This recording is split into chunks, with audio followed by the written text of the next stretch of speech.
ध्यान से सुनिएगा। कक्षा 9वीं के जितने भी छात्र हैं, विज्ञान विषय का आपका पेपर पूरा का पूरा त्रैमासिक परीक्षा 2024-25 जिस प्रकार से होने वाला है 20 सितंबर के दिन, वो पूरा हल करके बताने वाला हूँ। तो वीडियो को एंड तक देखिएगा। पूरे जो है 23 के 23 प्रश्न हल करके बताने वाले उत्तर सहित। तो वीडियो को लाइक करके चैनल को सब्सक्राइब कर लो, अपने उन दोस्तों के साथ शेयर कर लो जो आपके कक्षा 9वीं में है और विज्ञान का पेपर देखना चाहते हैं। तो देखते हैं यहाँ पर। सबसे पहले यहाँ पर ध्यान दीजिए, आपका 3 घंटे का रहने वाला है समय और 75 अंक का पूर्णांक होने वाला है। ठीक है, तो इस प्रकार से यहाँ पर मैं मार्क करके बता रहा हूँ आपको, और आपको जो है उसी प्रकार से यहाँ पर प्रश्न पढ़ते जाना है।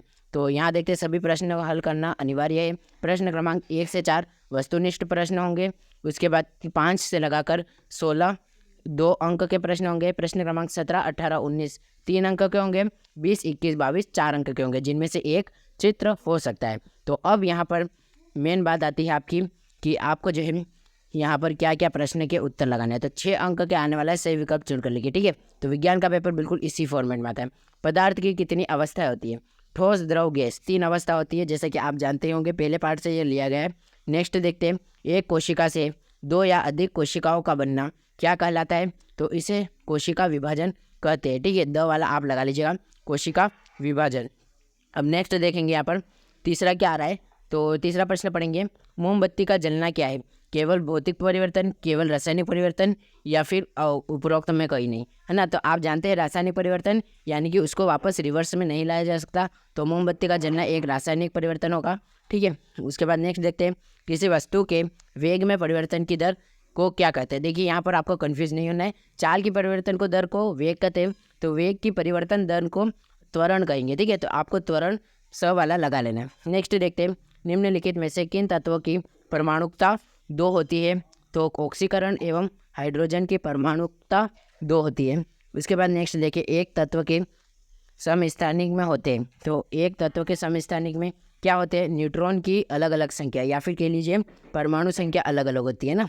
तो इसके बाद यहाँ पर नेक्स्ट देखेंगे, तो आपके सही विकल्प 6 अंक के आए थे। उसी प्रकार रिक्त स्थान भी 6 अंक के आने वाले हैं। रिक्त स्थान में कोई ऑप्शन नहीं दिए, आपको अपने आप बढ़ना है। बर्फ का गलनांक होता है तो 273 केल्विन होता है। ठीक है, आपको केल्विन में ही पूछने वाला है। बर्फ, जल तथा जल वाष्प कितने गुण समान होते हैं? तो इसमें आपको लिखने हैं रासायनिक गुण समान होते हैं। किस किस के? बर्फ, जल और जल वाष्प के रासायनिक गुण समान होते हैं। समसूत्री विभाजन किन कोशिकाओं में होते हैं? तो कायिक कोशिका, है ना, कायिक कोशिका में समसूत्री विभाजन होते हैं। उसके बाद देखिए, गति की मापन इकाई क्या है? तो गति को किस में मानते हैं? चाल को किस में मानते हैं? मीटर पर सेकेंड, है ना, ms या फिर मीटर पर सेकेंड आप लिख सकते हैं। उसके बाद नेक्स्ट देखिए, अगर तो निश्चित आवेश युक्त परमाणु का समूह क्या कहलाता है? तो इसे आपको लिख लेना बहुपरमाणुक आयन। बहुपरमाणुक आयन कर लेंगे इसको। ठीक है, बिल्कुल कन्फ्यूज नहीं होना है। फ्लोएम उत्तक पत्तियों द्वारा निर्मित भोजन का क्या करते हैं?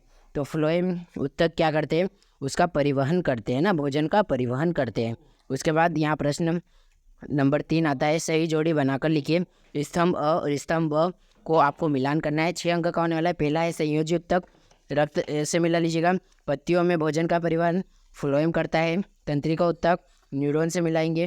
क्लोरोप्लास्ट प्रकाश संश्लेषण की क्रिया में होता है, और राइबोसोम होता है प्रोटीन में। और आखिरी तन्यता किसका गुण है? धातु का गुण है तन्यता। ये हो गए आपके 6 अंक, यहाँ से पक जाते हैं।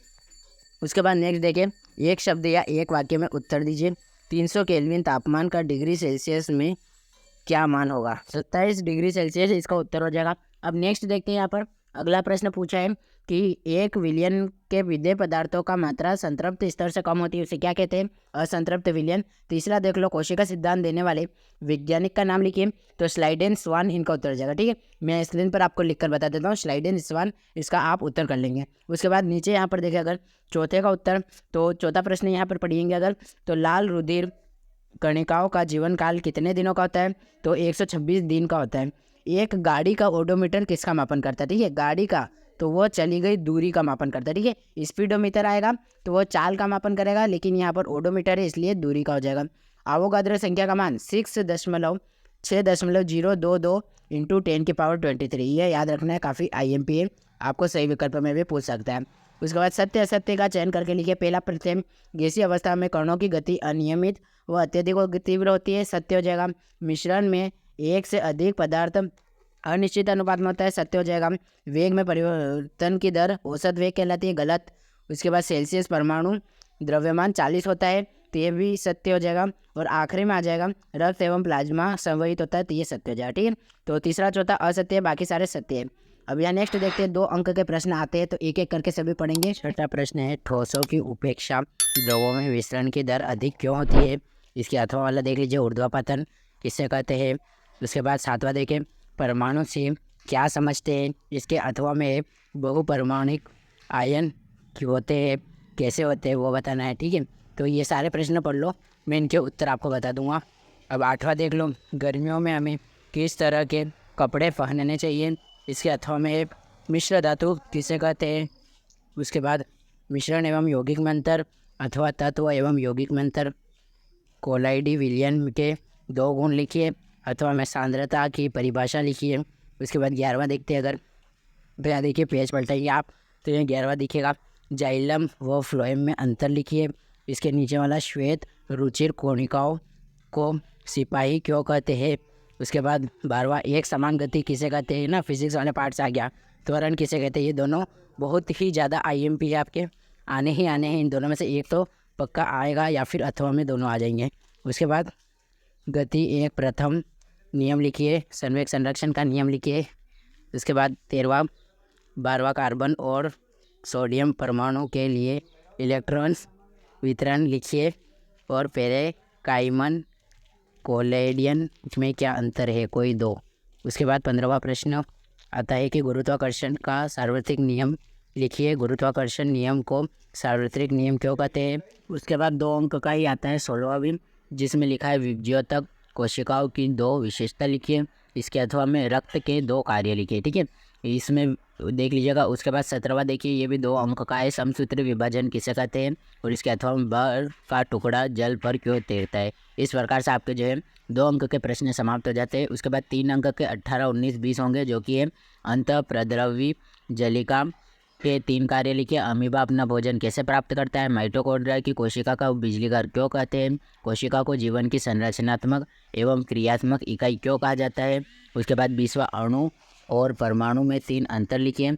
इसके अथवा में डाल्टन के परमाणु सिद्धांत के 3 विशेषताओं को लिखिए। इसके बाद ध्यान दीजिएगा, यहाँ चित्र बनाने का आता है, पादप कोशिका, जंतु कोशिका या फिर न्यूरॉन में से कोई एक चित्र आपका अवश्य आने वाला है तंत्रिका कोशिका का, तो वो आप अच्छे से याद कीजिएगा। 22वां देख लो, पादप कोशिका एवं जंतु कोशिका में 4 अंतर। और आखिरी में आपको जो है केल्विन को सेल्सियस में बदलना है, तो 300 केल्विन का 27 हो जाएगा और 573 केल्विन का 300 सेल्सियस हो जाएगा। इस प्रकार से आपको जो है पूरा पेपर मैंने आपको बता दिया है। सभी का प्रश्नों का उत्तर आपको लिखना है। और इस पेपर की अगर आपको PDF चाहिए तो वो आपको मिल जाएगी हमारे WhatsApp group Panchal studies official पर। ग्रुप को ज्वाइन करने के लिए कमेंट सेक्शन पर पिन कर दिया है वो लिंक, वहाँ जाकर आप ज्वाइन कर लीजिए। सभी विषयों के पेपर और PDF और आंसर सहित मिलेंगे। और साथ ही साथ जितने भी मैंने आपको 2 अंक, 3 अंक और 4 अंक के प्रश्न बताए, इनके उत्तर अगर आपको देखने तो पार्ट 2 वीडियो देख लीजिएगा। इसके साथ जो है अगर आपने अभी तक अपना सिलेबस नहीं देखा है, त्रैमासिक परीक्षा में कौन कौन से पार्ट आने वाले हैं, तो उसका वीडियो भी हमने अपलोड कर दिया है। तो सारे वीडियो देखिएगा, चैनल विजिट कीजिएगा। Thanks for watching.